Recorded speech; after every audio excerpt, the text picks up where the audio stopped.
예, 앞서 모두에 말씀드린 대로 이 삼성전자와 LG전자와 삼성전자 국내 대표적인 대기업이죠.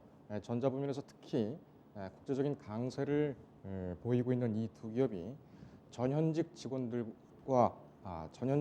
대상으로 이 특허 소송전을 벌이고 있습니다.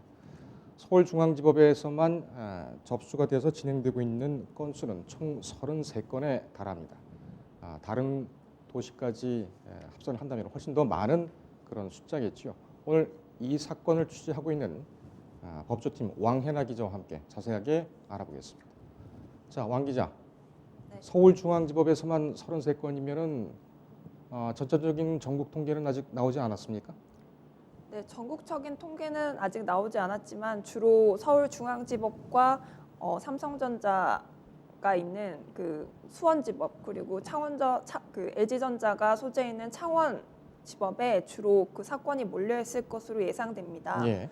서울중앙지법에만 계류하고 있는 사건이 삼성전자가 16건, LG전자가 17건으로 총 33건이고 원고는 34명, 그리고 원고 소가는 33억 원에 달합니다. 원고 소가의 경우에는 원고 측이 계속해서 청구 범위를 넓혀갈 방침이기 때문에 앞으로 더 늘어날 가능성도 있습니다. 예. LG전자가 17건, 삼성전자가 16건. 뭐 그렇게 차이는 안 나네요.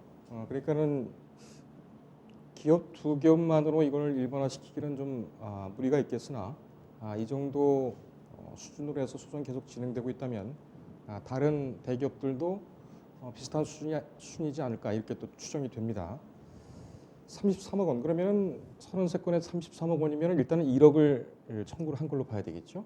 네. 그렇게 해서 또 청구 범위를 넓혀서 금액들을 더 배상을 받고 이런다는 전력 같은데 주요 사건들이 좀 감지가 됐지요. 어떤 사건들이 있습니까? 네, 현재 서울중앙지법에서 삼성전자와 관련된 사건은 진행된 사건이 2건 정도 있습니다. 대표적인 사건으로는 네트워크 사업부에서 일하다가 퇴사한 주모 씨가 제기한 소송인데요. 주 씨는 삼성전자는 지난 2008년 퀄컴에 주 씨가 발명한 특허를 포함한 57건의 특허를 매각하면서 13억 달러를 받았고 노키아에도 주 씨가 발명한 특허가 포함된 일부 특허를 매각했습니다. 그리고 주 씨가 발명한 그 특허 중 일부분은 표준 특허라고 해서 그 국제적으로 그 특허를 피하지 않고서는 어떤 특정 기능을 할 수 없는 중요한 특허에 등재되기도 했습니다. LG전자는 한창 법정 싸움이 진행 중인데요. 그 중에 하나가 김모 씨가 1억 원을 지급하라면서 낸 소송입니다. 김 씨는 LG전자에 수백 개 건의 특허를 발명해 발명왕상을 수상하기도 했습니다.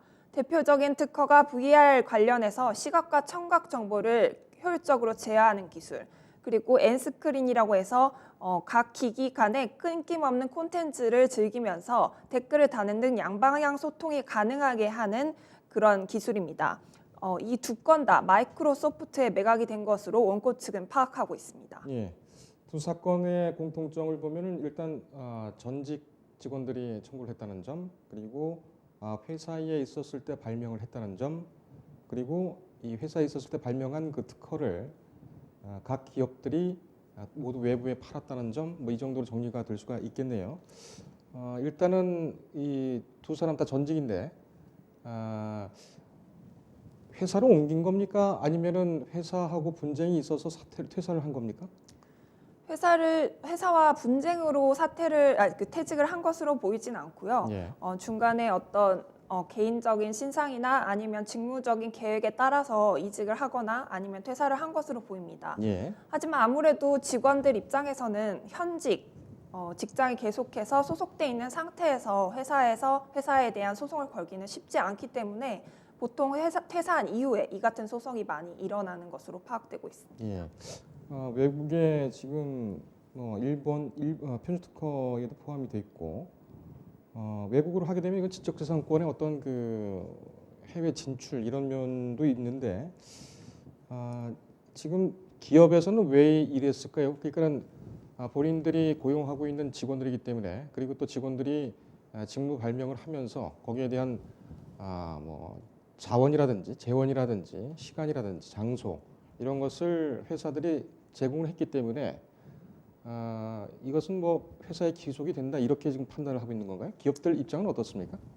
네, 기본적으로 기업들은 직원 처음에 그 직원이 입사를 할 때 그 근무 규정, 내부 규정을 두고 있습니다. 근데 보통 이제 직원들이 특허를 발명해서 그것을 기업에 승계해서 나중에 실시가 될 때까지 특허 등록과 또 기준, 특허 등재에 관한 보상만 주로 하고 있어서 이것은 수십만 원에 그칩니다. 수십만 원이요? 네. 그러면은 기업들이 외국에다가 그 이 특허 기술을 매각할 때 그때는 얼마 정도로 팝니까?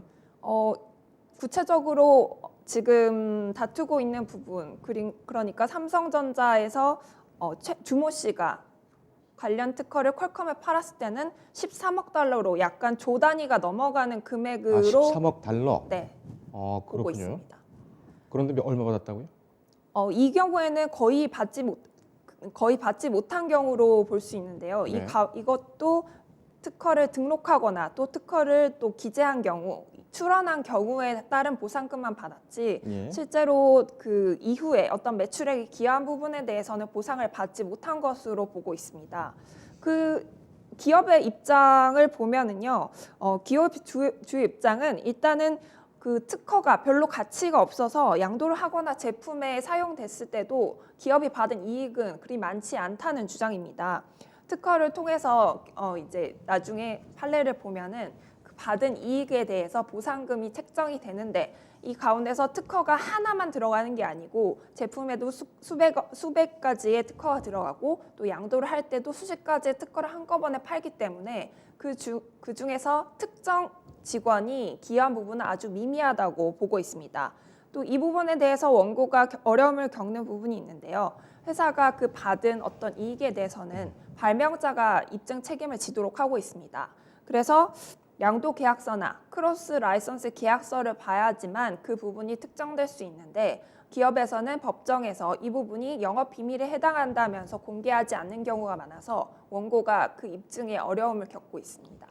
13억 달러를 받았는데 회사가 받은 이익이 미미하다. 그리고 여러 건이 한꺼번에 같이 적용이 되는 기술이기 때문에 한 개 특허 기술에 대해서 보상을 하는 것은 뭐 어렵다. 이렇게 판단을 하고 있는 것 같은데 13억 달러가 미미한 겁니까?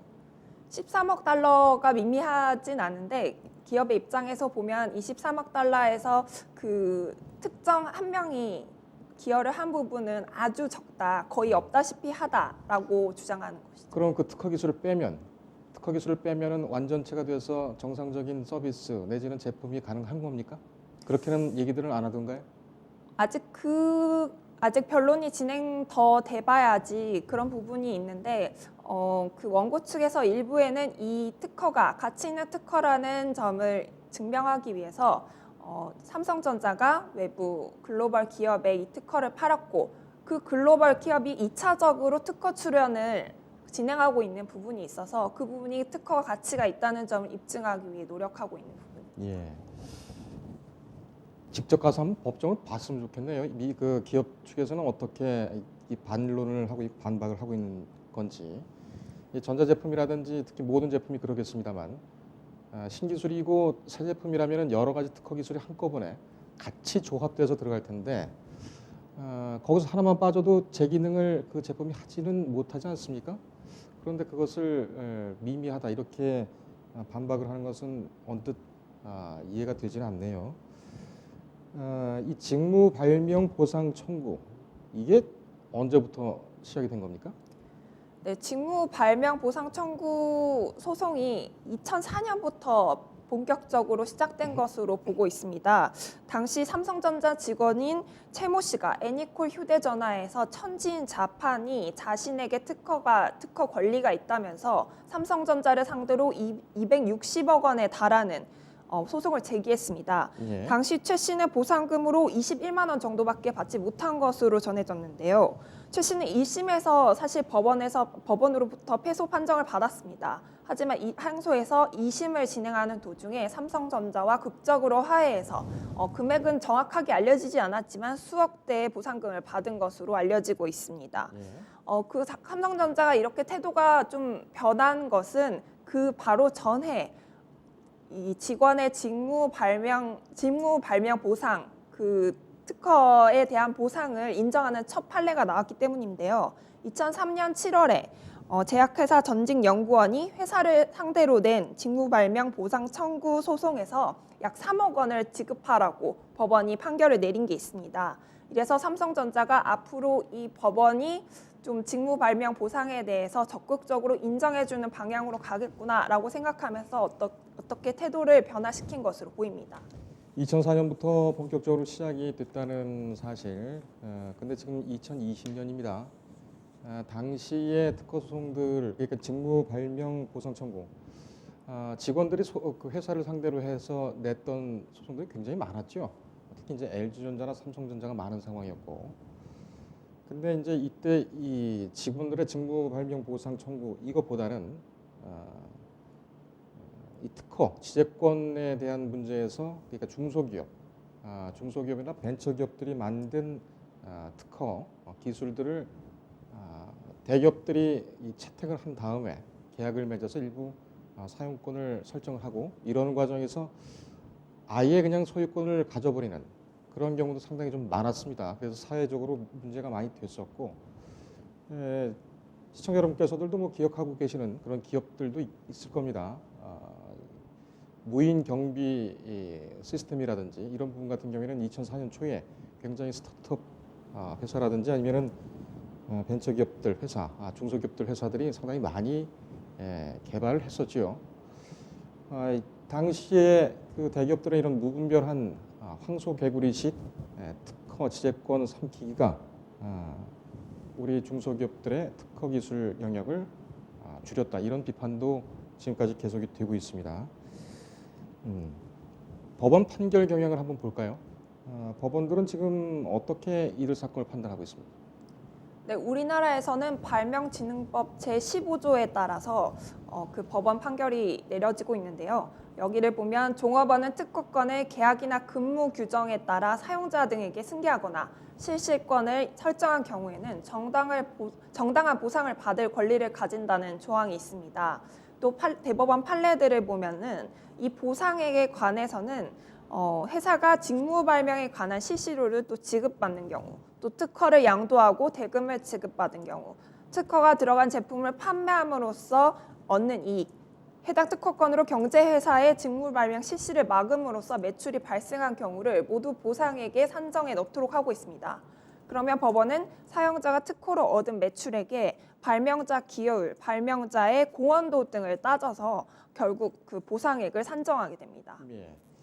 입증 책임의 문제가 좀 관심이 있는데 이 보면은 대기업하고 한 사람이 지금 싸우는 거 아니겠습니까? 이렇게 되면은 본인이 그 손해를 입었다는 것을 원래 이제 전통적인 입증 책임의 원리에 따라서는 주장하는 자가 주장을 해야 되겠죠. 근데 지금 이런 경우에는 상당히 불리하지 않나 이런 생각도 듭니다. 또 업무상 비밀에 포함된다는 것 때문에 법원에서도 기업의 정보를 얻을 수 있는 그런 소지가 좀 없어 보이는데 이 부분에 대해서는 어떻습니까? 실제로 법원에서는 이와 관련해서 영업 비밀이냐 아니냐를 따지는 경우가 그래서 고성이 오가는 경우도 있다고 합니다.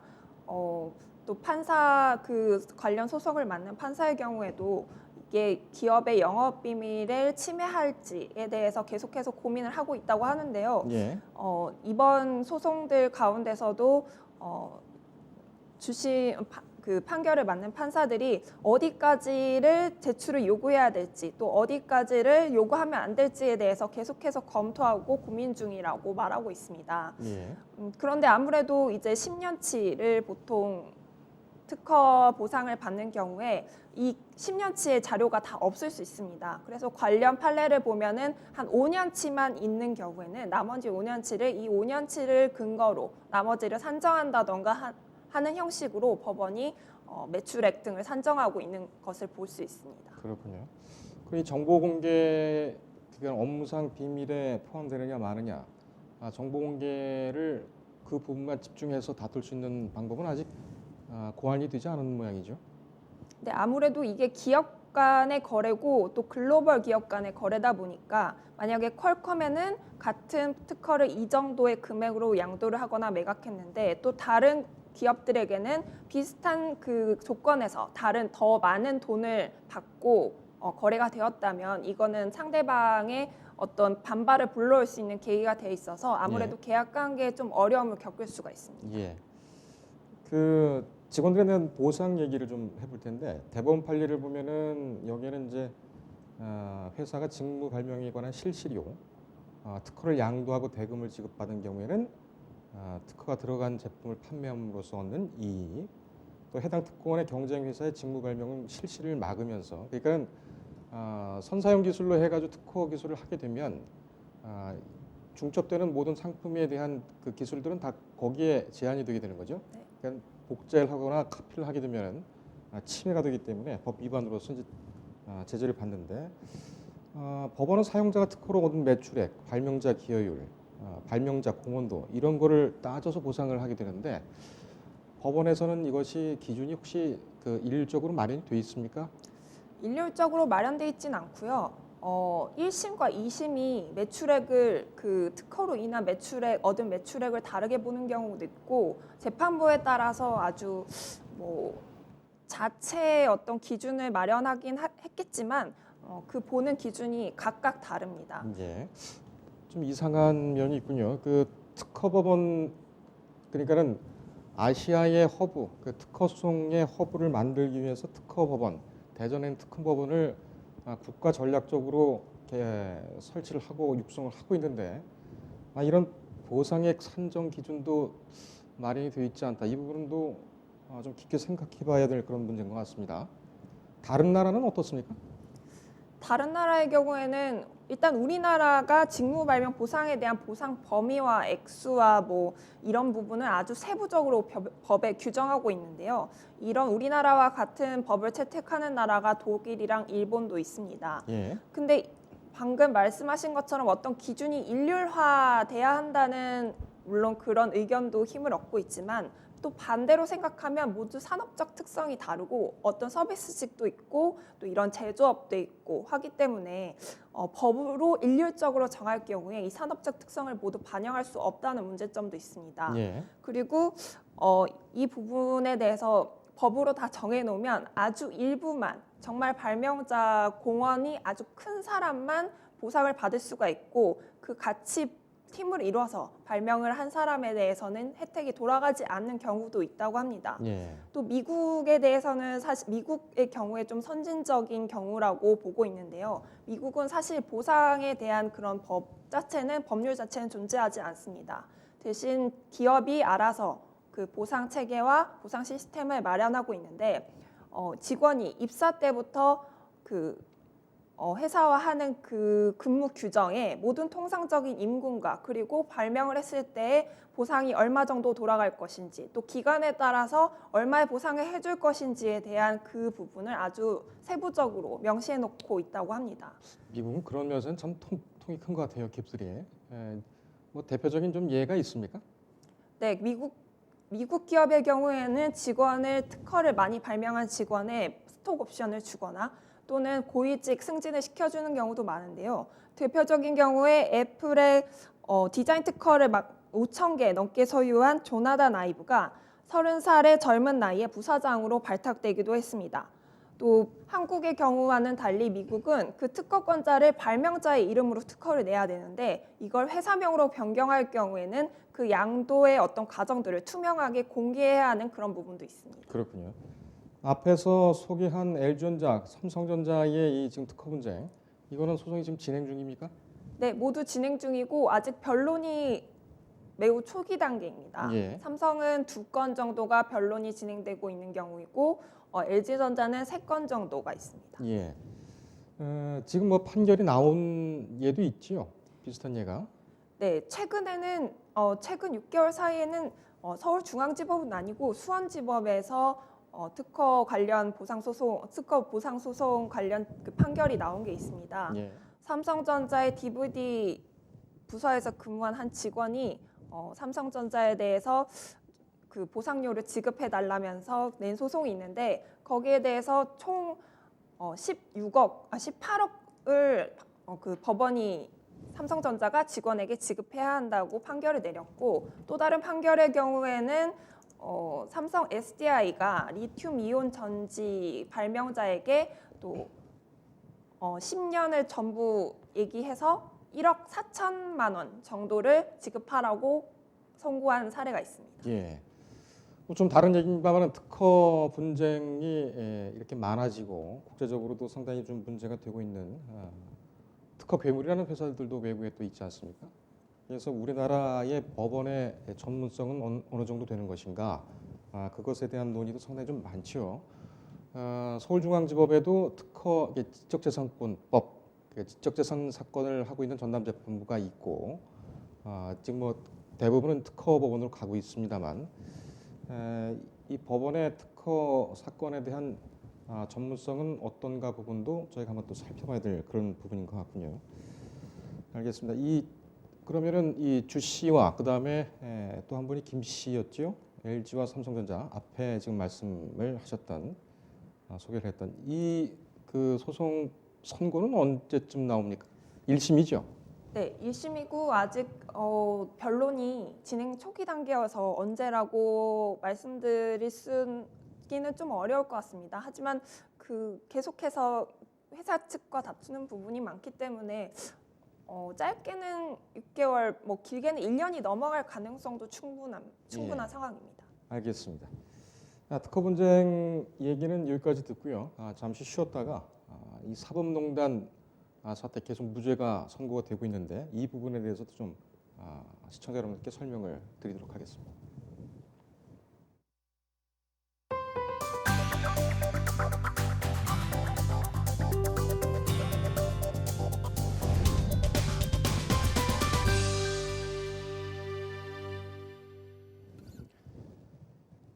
예, 한때 이 국정농단 사태와 맞물려서 사법농단 사태, 정확히는 사법행정권 남용 의혹이었죠. 이 사태가 불거지면서 사법부가 상당한 홍역을 치렀습니다. 그렇게 해서 홍역을 치르고 기소를 하고 구속을 하고 결국 재판에 넘겨져서 진행을 하고 있는데 이 사법농단 사태가 지금 무더기로 무죄 판결이 나고 있습니다. 어떤 속내가 있는지 그리고 재판부의 무죄 판결의 이유는 뭔지 앞으로 예정돼 있는 임종원 법원행정처 차장, 전 법원행정처 차장이죠. 임 전 차장과 양승태 전 대법원장 이 두 사람 핵심 인물에 대한 재판은 어떻게 될 것인가 같이 한번 전망을 해드리도록 하겠습니다. 계속 이어서 법조팀 왕혜나 기자가 함께 수고를 하겠습니다. 왕 기자, 우선 이 사법농단 정확히는 사법행정권 남용 의혹 사건입니다. 좀 길긴 하지만은 이 사건이 어떤 사건인지 좀 간단하게 정리를 하고 갈까요? 네, 양승태 전 대법원장이 그 재직 시절에 재판 개입과 그리고 어떤 재판 내용, 정치권과 관련된 재판을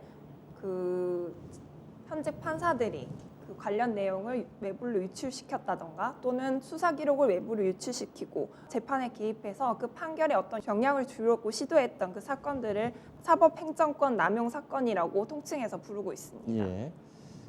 정리를 좀 잘 해줬는데 당시에 이제 가장 문제가 됐던 것이 이 재판을 담보로 해서 상소법원이죠. 대법원의 권위를 계속 지키기 위한 상소법원을 설치를 한 것, 이것을 박근혜 정부 청와대와 딜을 했다, 이런 문제가 하나가 있었고 수사 상황을 또 외부로, 그러니까는 구속영장에 청구된 그 내용들을 밖으로 또 유출하거나 아니면은 그 구속 여부에 대해서 직접 지시를 내리거나 한 부분도 또 있었죠. 그리고 박근혜 정부의 좀 불편한 재판 같은 경우에는 대법원장이 직접 지시를 내려서 방향을 지시를 하는 그런 부분들이 좀 있었습니다. 굉장히 어렵고 지난한 그런 사건이었고 판사, 동료 법관들의 비위를 위법사항을 또 법관들이 판단해야 되는 그런 문제가 있었기 때문에 처음 시작부터 이 재판은 과연 정당한가 이런 여러 문제가 좀 있었습니다. 일단은 그 신광열, 조희연, 성창호 부장판사 이 세 사람에 대해서 좀 얘기를 해보겠습니다.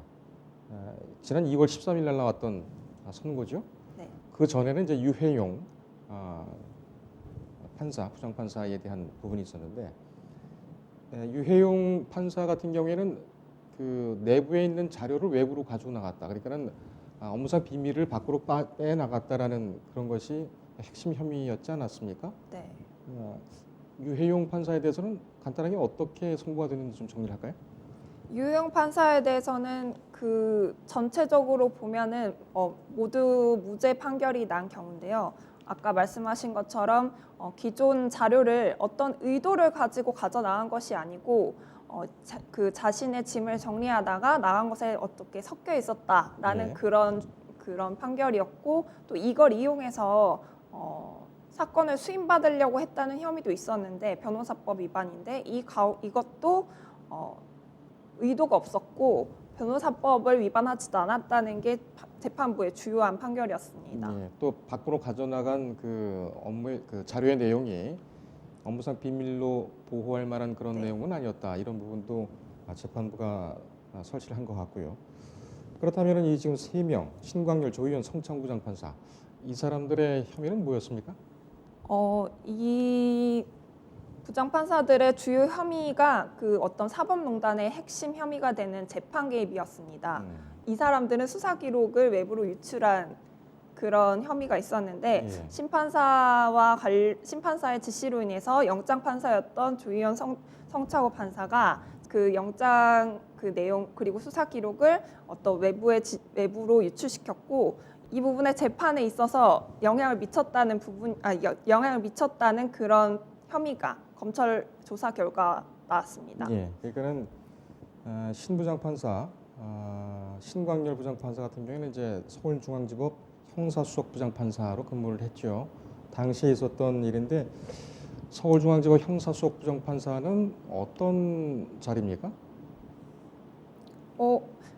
이거 아까 방금 제가 말씀드린 것 중에 제가 좀 헷갈려서 잘못 말씀드린 예, 부분이 그거부터 있는데 그 바로 재판 개입을 한 그 판사의 경우 임성근 예. 부장판사입니다. 이 부분이 사법농단의 어떤 핵심 부분인데요. 그러니까 아까 말씀하신 형사수석 부장판사는 이제 형사부의 어떤 판사들 중에 가장 선임이고. 우두머리 예, 선임을 선임이고. 맡고 있는 그런 부장판사인데 재판 개입의 경우에는 처음에 말씀드린 것처럼 어떻게 그 재판의 판결과 그 중간 그 경황들을 이제 청와대 그리고 외부로 보고를 하고 또 재판 개입의 어떤 판결에도 영향을 미치려고 시도한 그런 흔적이 있었습니다. 예, 이 신광열 그 다음에 임 누구였죠? 임성근 부장판사. 예, 임성숙 부장판사. 그 처음에 이 두 분이 기소가 됐을 때에 또는 이제 수사의 선상에 올랐을 때 법원에서는 굉장히 좀 긴장을 많이 했습니다. 그리고 이제 그 담당 기자들을 통해서도 이때는 어떤 방향을 제시하거나 뭔가를 지시한 게 아니라 선배가 후배에게 어떤 업무에 대한 도움을 준 것이었다라고 이렇게 해명들을 하더군요. 예, 지금도 이제 기억이 나는데 수석부장 판사 같은 경우에는 보통 그 중요한 사건이라든지 정치적으로, 사회적으로, 국민적으로 굉장히 중요한 사건이라든지 이런 것을 주로 맡고 또 이 재판에 대한 어떤 그런 배당 인사 이 부분에 대해서도 의견을 낼 수가 있고 상당히 좀 막강한 자리인 것 같습니다. 일단은 뭐 검찰로서는 각각 징역 1년들을 구형을 했었나 보죠. 신부장판사한테는 징역 2년, 그리고 조부장판사, 성부장판사한테는 각각 징역 1년을 구형을 했습니다. 임성근 부장판사 얘기를 좀 해볼까요? 아까 말씀을 하셨던 것처럼 가장 이번 사법농단 사태에서 핵심 인물이다 이렇게 지목이 되지 않겠습니까? 그러니까는 재판에 직접 개입했다라고도 볼 수 있는 또 지시를 또 위로부터 받았다는 그런 인물이기 때문에 임성근 서울중앙지법 형사수석부장판사 이 재판 판결이 어떻게 나왔습니까? 임성근 부장판사에 대한 예. 재판 판결은 재판에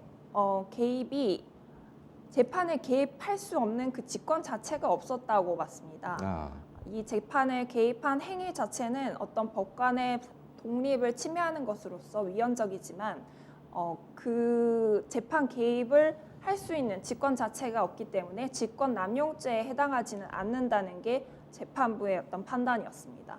예. 임 부장판사의 혐의는 그 서울중앙지법 형사수석 부장판사로 근무하던 이제 2015년 박근혜 전 대통령에 대한 명예훼손 혐의로 일본 기자가 한 명 기소가 됐었죠.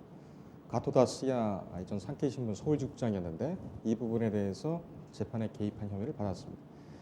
그런데 여기 보면은 좀 쉽지 않은 이해하기 쉽지 않은 내용이 나옵니다. 재판부가 이 선고문에 보면은 구체적인 특정 사건의 재판 내용이나 결과를 유도하고 절차의 진행에 간섭을 했다. 이 사실 행위는 일단은 인정을 했어요. 법관 독립을 침해하는 위헌적 행위라고 얘기를 했습니다. 그런데 이게 무죄. 이거 왜 그런 겁니까? 사실 그 재판 개입을 처벌을 할 수 없는 그 법 조항이 현재는 존재하지 않는다는 게 1차적인 문제여서 그 법 위에 있는 헌법을 위반하긴 했지만 이것을 어떻게 법적으로 처벌하고 거기에 대한 형량을 정할 수 있는 기준이 없다는 게 현재 재판부의 판단이고 말씀하신 것처럼 법관은 모두 독립된 사법부로서 독립된 그 재판을 하고 있는데 거기에 뭔가 형사수석 부장판사라고 해서 거기에 개입할 수 있는 어떤 권한 자체가 없다라고 본 것입니다. 예, 그러니까는 이 부분에 대한 구속 요건을 정확히 규정하고 있는 헌법, 그러니까는 그 일반 법, 형법 규정이 없다라는 것이 아마 재판부의 선고인 것 같습니다. 짧게 지금 앞으로 이제 임종헌 전 법원행정처 차장 그리고 양승태 전 대법원장이 재판을 또 계속 두고 있지 않습니까? 법 쪽에서는 이 두 사람에 대한 재판 어떻게 보고 있습니까? 일단 판결 내용을 미리 예측하기는 어렵지만 사실 양 전 대법원장의 혐의 70개가 넘는 혐의 중 대부분이 재판 개입과 관련된 그런 혐의입니다. 예. 하지만 그 1심에서 다른 임 부장 판사에 대해서 재판 개입이 무죄를 선고나면서 이 양 전 대법원장이나 임 전 차장에 대한 그런 양형도 매우 줄어들지 않을까, 혹은 무죄가 나지 않을까 그런 우려가 지속되고 있습니다. 알겠습니다. 임종헌, 양승태 이 두 사람에 대한 재판이 이번 사법농단의 뿌리이자 핵심이지요. 이 부분은 어떻게 되는지 지금 조짐이 좀 이상한 상황인데 이 판결에 대해서는 저희가 좀 심층적으로 연구를 해서 계속 보도를 해드리도록 하겠습니다. 오늘 여기까지 들을까요? 네, 고생했습니다. 인터넷에 떠돌아다니는 수많은 뉴스 기사. 아직도 포털에서 일일이 검색하세요? 이제 뉴스통에서 터치 한 번으로 손쉽게 확인하세요. 최근 내가 구독한 기사를 분석해 오늘의 기사를 추천하는 개인 맞춤형 AI 뉴스. 나만의 공간인 뉴스북에서 콘텐츠를 편집하고 이용자와도 활발한 소통이 가능합니다. 사진과 영상 자유롭게 이동하고 언론사 기자들이 실시간으로 업로드하는 동영상도 확인해보세요. 더 풍성하고 새로워진 뉴스통. 지금 바로 만나보세요.